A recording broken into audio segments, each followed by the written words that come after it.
రీసెంట్‌గా హైదరాబాద్‌లో బోనాలు చాలా గ్రాండ్‌గా చేయడం జరిగింది. అండ్ అదే విధంగా బోనాల సందర్భంగా చాలామంది అబ్బాయిలు అమ్మాయిల్ని హరాస్మెంట్ చేసినోళ్ళని దాదాపు 400 మందిని అరెస్ట్ చేశారని ఒక న్యూస్ అయితే సర్క్యులేట్ అవుతుంది.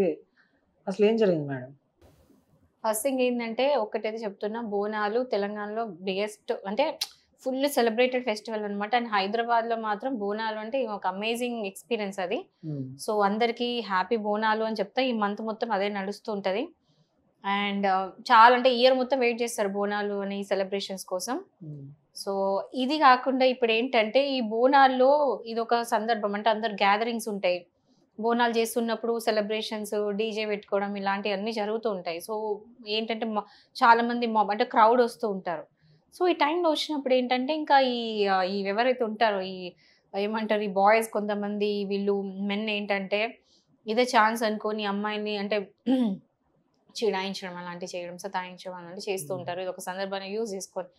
సో, రీసెంట్‌గా ఏంటంటే పోలీసులు ఆల్‌మోస్ట్ 486 బాయ్స్‌ని 486 మెన్‌ని అరెస్ట్ చేశారంట. మొలెస్టేషన్ 486 కేస్‌లో. మెంబర్స్‌ని. 486 ఓహ్!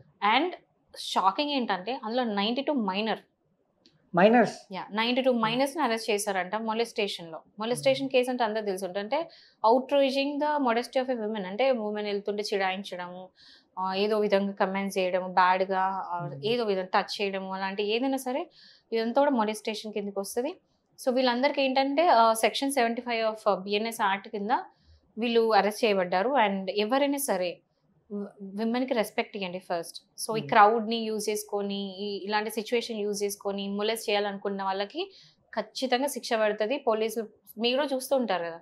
బయట సెక్యూరిటీ ఇదంతా పెరిగిపోయింది. అంటే బోను మనం చూస్తున్నాం. ఈవెన్ కార్ చెకింగ్ అదంతా చాలా పెరిగిపోయింది. అవును. అండ్ ఇట్లాంటి సందర్భంలో ఎప్పుడైతే క్రౌడ్ ఇట్లా అంటే గ్యాదరింగ్స్ అంటున్నాయంటే పోలీసులు ఎఫిషియంట్‌గా పనిచేస్తారు. హ్మ్. సో, చేసి మేము పారిపోతాంలే అన్నట్టు లేదు. అరెస్ట్ చేస్తారు.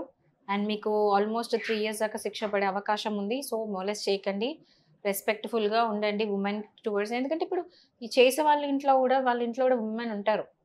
అంటే అన్ ఎవరైతే మొలెస్ట్ చేస్తున్నారో వాళ్ళ ఇంట్లో వాళ్ళ సిస్టర్స్ లేరా? వాళ్ళ రిలేటివ్స్ లేరా? వాళ్ళ మదర్ లేరా? అందరూ అంతే గదా! హ్మ్. ఏదో టైమ్ పాస్‌కి, మజా చేయడానికి ఈ చిల్లర ఏషాలు ఏయకూడదు. ఏస్తే మాత్రం ఇదే జరుగుతది. కాన్సీక్వెన్స్ ఇట్లుంటది. ఇట్లనే హ్మ్. అరెస్ట్ చేస్తారు. చాలా జాగ్రత్తగుండండి. మనం రీసెంట్‌గా గోల్కొండ బోనాలో చూసాం. కొంతమంది గ్యాంగుల్‌గా వచ్చి హ్మ్. అరవడం, లైక్ హ్మ్. నాన్‌సెన్స్, న్యూసెన్స్ చేయడం ఇలాంటివన్నీ చూసాం. హ్మ్. ఇది లీగల్ కిందకొస్తదా?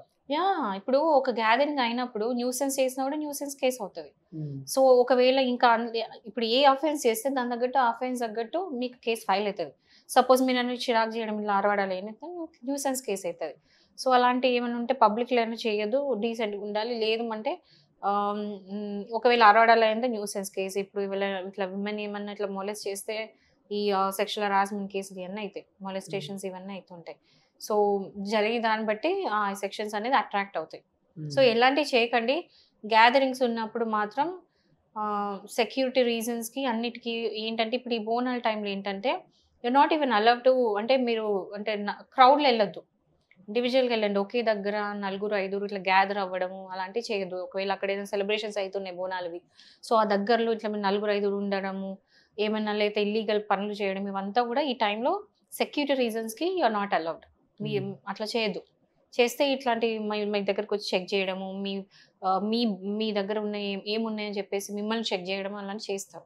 ఎందుకంటే సెక్యూరిటీ రీజన్స్. చెప్పలేం గదా! ఇప్పుడు గ్యాదరింగ్ అయితుందండి.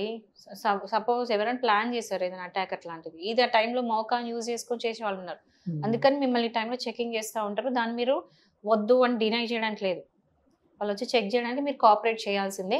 ఎందుకు అంటే సెక్యూరిటీ రీజన్స్. ఎందుకంటే పబ్లిక్ లైవ్స్‌కి సంబంధించి, పబ్లిక్ సెక్యూరిటీకి సంబంధించింది గాబట్టి, వాళ్ళు చెక్ జేయడంలో తప్పులేదు. అండ్ మీరు కోఆపరేట్ కూడా చేయండి. ట్రై టు అంటే మీరు కోఆపరేట్ చేయండి పోలీస్ డిపార్ట్‌మెంట్‌కి. వాళ్ళ పని కొంచెం ఈజీ చేయండి. పాపం వాళ్ళు కష్టపడుతున్నారు. తిండి లేకుండా, టైంకి తినకుండా, ఎండ, వానలు అన్నిటికి ట్రాఫిక్ పోలీసే గాని, లా అండ్ ఆర్డర్ డిపార్ట్‌మెంటే కానీ, చాలా ఎఫిషియెంట్‌గా పని చేస్తారు. వి క్యాన్ సీ థాట్ హైదరాబాద్‌లో. సో, ఈ టైంలో ఇంకా వాళ్ళ డ్యూటీ అనేది డబుల్ అయిద్ది. వాళ్ళు మనలాగా మనుషులే గదా! సో, కోఆపరేట్ చేయండి. వాళ్ళ జాబ్ కొంచెం తగ్గియండి అని చెప్తున్నాను.